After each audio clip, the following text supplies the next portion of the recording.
and this is my mental health story. So growing up, I was just like literally only child at home with my mum, which was obviously fine for like the most part, but it did obviously lead to difficulties when my granddad died quite young as well. So it wasn't really a steady father figure to follow as such. So I kind of just went looking for that in the wrong places, and then started hanging around with some like pretty nasty older people. And then there were sort of some situations that occurred throughout that time, which basically resulted in me being sort of groomed with drugs. Just with one particular fella, much older than me at the time. I was 13, 14 maybe. And basically one night he spiked me and I was sexually assaulted. I think after the sexual assault I felt very powerless in myself. Like it took a lot away from me and my childhood and stuff like that really. And I think that's definitely sort of why I shut everyone and everything away and just sort of chased something that would make me feel good instead for so long. But yeah, it eats you up day by day.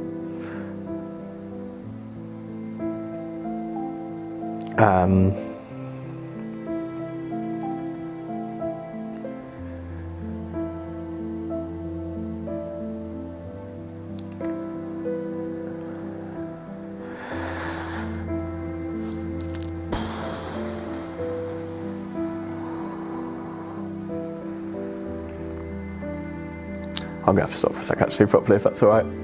And then really from there, I think like at that age you don't really know, you never know how to handle that at any age, but like there wasn't really someone I felt I could turn to, and so that just stayed a secret for, I don't know, 12, 13, 14 years. And I think the pain and like guilt and negative emotions that were all sort of connotated with that really drove my mental health into the ground. Dropped out of high school, didn't really relate or seem to relate to any friends or positive influences anyway, and then ended up basically just turning to drugs and petty crime.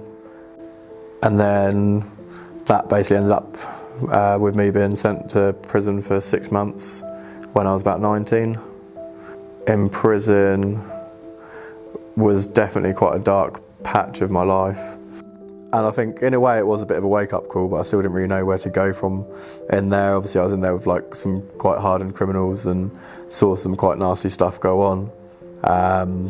Like one thing I remember was a guy probably the same age as me, about 19, getting like a couple of kettles of boiling water and sugar chucked in his face, and then he was badly beaten. And like seeing that even at 19 was rough, and I woke up from many a nightmare seeing that kid's face, and that's always been really trying to get over and talk about. I think like there's a moment I recall, I'd been involved with sort of petty crime and drugs for a while at this point. I'd just gone to my pal's house, and yeah, we were just sort of sitting there having a laugh and a beer and some chicken, and brick flew through the door, and then like 5 armed guys with sort of balaclavas and machetes like stormed the place basically. I got beaten up quite badly, but my friend was stabbed about, I think it was something ridiculous, it was like 21 times all across his body.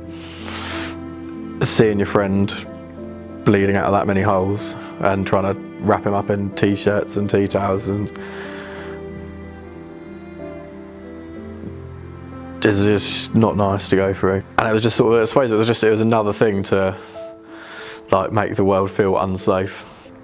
And basically it just got to a point where I think I was trying to run so much from pain and anxieties and upset and torment that I'd kept bottled inside me for so long that obviously the drugs that I was doing weren't working, going on to harder and harder substances, drinking more and more and more.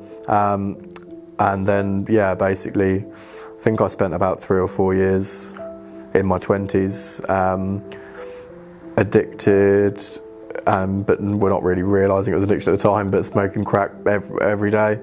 And it would be a constant, I'd get up, go to work, come home, smoke, sometimes until I had to go to work. And then the serious effect that had on both my physical and mental health was unreal. Just like the weight loss, the paranoia, the hatred for yourself, the hatred for others that were probably doing all right and better than you at the time, just because you just feel sort of trapped in a world and you don't really know how or when to, you're lost, I think, at that point. And then it just basically came to a point where it was just too much for me. Like, life was not, I wasn't living, I was just sort of, I felt like I was existing. I started getting quite intrusive thoughts about how I could get out of it, and the only logical option where my head was at that time was just to sort of get away and kill myself. But even around that subject, it's such a strange one, because you really want to do it, but then you go to do it and then can't, and then that then brings on the extra pain and guilt and anger, and I don't think that's ever really talked about enough, to be honest, actually. Until you're there in that moment, you just don't understand it. And I had a few sort of close encounters, I'd call it, probably, with trying to end my life. Was reported to missing to the police for I think about 16 hours at one point. And to be honest, yeah, nothing really changed until I met my partner who I'm with now. And I think talking to someone who hadn't been in that world or experienced those things, at first I think we both probably found it frustrating, because obviously there's just two very different understandings of what life was like. But the change over the sort of course of say 6 months to a year of having a positive influence to speak to was massively beneficial, and definitely helped to sort of pave the way for me reaching out to get further help. Like, one, just speaking to sort of my close family and friends did probably make me realise that it wasn't actually okay the way that I was sort of feeling and acting at the time, and maybe there was sort of a possibility of a better way of living. And then from that started trying to sort of seek help through various avenues, and ended up going through sort of addiction recoveries to start with. You know, like, all jokes aside, it's fucking hard getting off a highly addictive Class A substance that you've been taking day in, day out. So messed up, but it becomes like a partier, and like, you know, same as a friend or a shoulder cry, and it's a crutch. I spent many nights awake just sitting, crying, getting angry. But then it did start to get better through, obviously, having good people around you, and going through treatment, as I said, with Turning Point, which then, after a while, after a few sort of relapses and stuff, managed to maintain that sobriety, which allowed me to move on to the next steps, which was obviously talking to some doctors about how I was still feeling emotionally. I think it's nice just to sort of be getting to a place where you feel comfortable talking about these things and can start to move on from them. So I think it's important to speak up and to speak out about mental health, or just how you're feeling in general. It's very easy, I think, to put yourself down about how you're feeling and push it to one side, but it's actually really important that we all are more open and honest about how we feel, so that everyone can make a fair progress and have a fair start in their life and moving forward. At the end of the day, I wouldn't be sitting here talking if I'd have continued on the path that I was going down. Yeah, I wouldn't be here today if I hadn't have stopped and actually taken a bit of a check and reached out for help.